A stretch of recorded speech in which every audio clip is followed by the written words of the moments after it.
This video is brought to you by CoolStuffInc.com and GatheringMagic.com, your place to explore the game.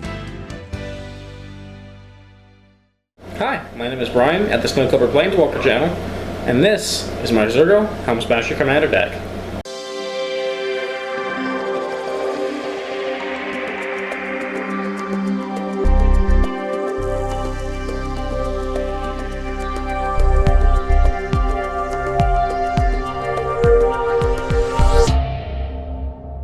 So, this is Zurgo Helmsmasher. Zurgo is usually played, from what I can see, as a Voltron type general. Basically, most decks that I see him in, they want to aura him up, they want to equip him up, make him a pretty difficult to stop beater who's just going to hit in for 21 commander damage. This deck is a different direction for me. It's an aggro deck. I'm doing a warrior tribal type theme to it, as well as the fact that I'm keeping it relatively budget. The reason behind this is I know a lot of people in my play group, especially newer players, have a hard time keeping up with some of my other decks, like Doretti and Narset. I'll do a Narset video sometime and probably submit it to CMDR decks as well. So that way, I built a deck that they actually can keep up with, and that will actually push them to really, play the game right, but also not be so difficult that they can't just actually beat the deck. I played this against a few pre-con decks, and it does indeed stack up a little bit stronger than the pre-con decks are. But nevertheless, it's a fairly cheap deck to build, not including some of the promo versions I have of cards, or versions specifically I have of cards. I just happen to like promos and foils, obviously being a commander player, but it can be put together for fairly cheap.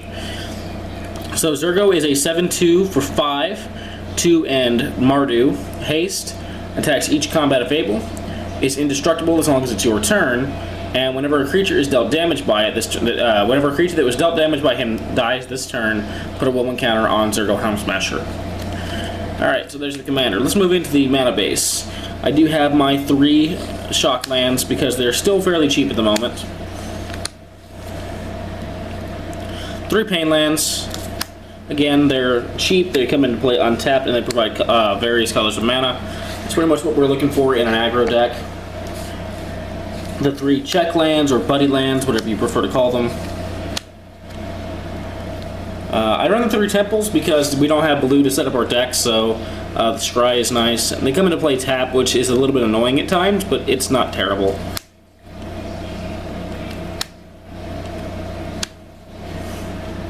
Alright, I run Command Tower and Nomad Outpost to produce any color of mana for the deck. Evolving Wilds and Terramorphic Expanse to fetch up one of our basic lands. Windbrisk Heights is our hideaway land that we run whenever we attack with 3 or more creatures. We can pay a white and tap to cast the exiled card without paying its mana cost. Hideaway, if you don't know, is when it comes into play, we look at the top 4 cards of our library, put one of them underneath it, exiling it, and shuffle the rest at the bottom of our library, or put the rest at the bottom of our library in any order. So. Tectonic Edge, we don't run a lot of land hate, but what we do, we want to make sure it's effective. Temple of the False God, we're playing Commander after all. Arcane Lighthouse, because we have a lot of spot removal, so we don't like Hexproof, we don't like Shroud. Then we run 5 basic swamps, 5 basic mountains. I really need to get more full art lands. Maybe Battle for Zendikar can help with that. And 5 planes. Oops.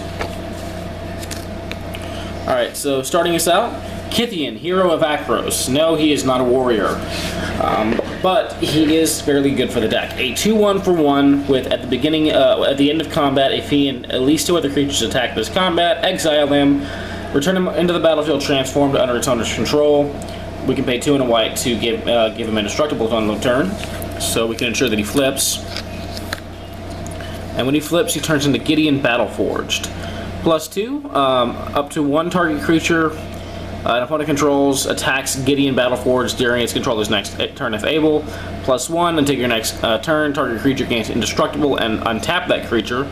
We usually use the +1 to affect Zurgo, and of course we can turn him into a creature like we can with every other Gideon. Mardu Woe-Reaper, by the way, we're in the 1-drops of the deck. Mardu Woe-Reaper is a 2-1 for 1 that exiles cards from opponent's graveyards and gives us life whenever we play a warrior. Bloodsoaked Champion is a 2-1 for 1 that comes back if we want to use the raid cost. Mardu Shadowspear is a 1-1 for 1 that basically hits for 2. Zurgo Bellstriker is a 2-2 for 1 that can't block creatures with power 2 or greater. Legion Loyalist is another card that breaks our warrior tribal rule. However, his battalion effect is very useful. Into the 2-drops, we have Hidden Dragonslayer. He's a piece of removal on a stick, has lifelink, and Megamorph. Seeker of the Way gains us some life, beats him for some damage, and is a warrior. Bloodsoaked Rager makes it hard for our opponents to block our warriors. Brawler is a 3-2 first strike for 2 most of the time. Kargan Dragonlord can get out of hand in the late game if we just want to go ahead and pay a bunch of red mana into him. Borderland Marauder is a decent swinger, basically being a 3-2 for 2 mana most of the time. Kolaghan Aspirant is just in here because it was a warrior and I had it, and I'm not trying to make the deck super competitive, so go with some theme. Timorite the Murder King can help sacrifice some creatures to get in for that last bit of damage. And then Chief of the Edge and Scale both serve as lords. Into the 3-drops, Bramaz, another rule breaker for the warrior tribal. 3-4 for 3 vigilance. It gives us 1-1 vigilant cat soldiers whenever it attacks or blocks. It's just too good to pass up. Food for Skull Clamp. Arashin Foremost has double strike and gives any other warrior double strike when it comes into play or attacks. We usually select Zurgo. Bloodshin Fanatic is a way for us to go ahead and beat in for 3 damage on a 3-3 for 3, pay 2 and sack another warrior to have a target opponent lose X life and you gain X life, or exit the sacrifice creature's power. I've actually used this to sack Zurgo up just to get into that last bit of damage to win the game. Mardu Strike Leader gives us 2-1 warriors whenever it attacks, and it itself is a 3-2 for 3.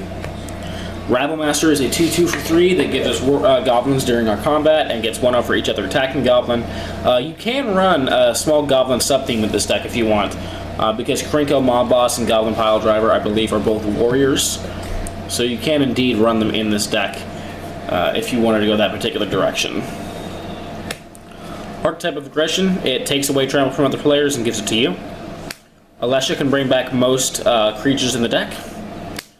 Dragonscale General bolsters a lot, putting 1 counters on the creature we have with the lowest toughness for each tapped creature we have at the end of this turn. So, yeah, I'm a big fan of Dragonscale General. I think she's a hidden gem in Commander, but I don't really see her played that often. Brutal Horsechief, moving into our 4-drops. 3-3 for 4 when a creature we control attacks, defending player loses a life and we gain a life, and we can pay 5 to have a pseudo Odric type effect. Butcher of the Horde, again, breaking that warrior sub-theme, but it's just powerful enough that I want it in the deck anyways. Guiltleaf Winnower is a 4-3 for 5 menace that has a piece of removal attached to it and is a warrior.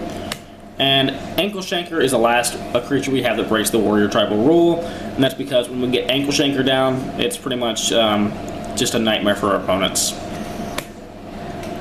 Into removal. I did say we ran a lot of removal, and guys, I was not lying. I think I have somewhere close to 15 or so pieces of removal in the deck. So we have Path to Exile, Swords to Plowshares, Crackling Doom, Vindicate, which is around $15 right now. I don't know if I mentioned it at the beginning of the video, but nothing can cost more than $15 in the deck. Utter End, I really want the full art promo version. Dismember, Terminate, Dreadbore, Go for the Throat, Hero's Downfall, Malicious Affliction, Valorous Stance, and Kolaghan's Command, and then we also have Crux of Fate for a board wipe. I also have Neanderthals Disc, which you'll see later in the deck. The one and only Planeswalker we have in the deck is Sorin Solemn Visitor. Pretty simple. His -2 gives us a vampire, his +1 gives our creatures 1/0 and lifelink, and his -6 is awesome, but we mainly just use him for the +1. Some more modal stuff. We have Boros Charm to give Zurgo double strike, or Indestructible, whichever. Mardu Charmed as spot removal or as warrior production. Read the Bones for card draw because we're in black. Dark Petition because we're budget and we can't run Demonic Tutor. Secure the Wastes for more token production. Whip of Erebos for more lifelink. Mardu Ascendancy for more Sack Fodder to Skull Clamp for card draw. Impact Tremors to deal damage for each creature that comes into play. Spirit Mantle to give Zurgo 1/1 and pro creatures. In other words, just 1/1 and basically unblockable. Lotus Petal. This allows just another way for us to quickly get some more mana for Zurgo to beat him, get him as fast as possible. Don't run a lot of mana ramp. Soul Ring.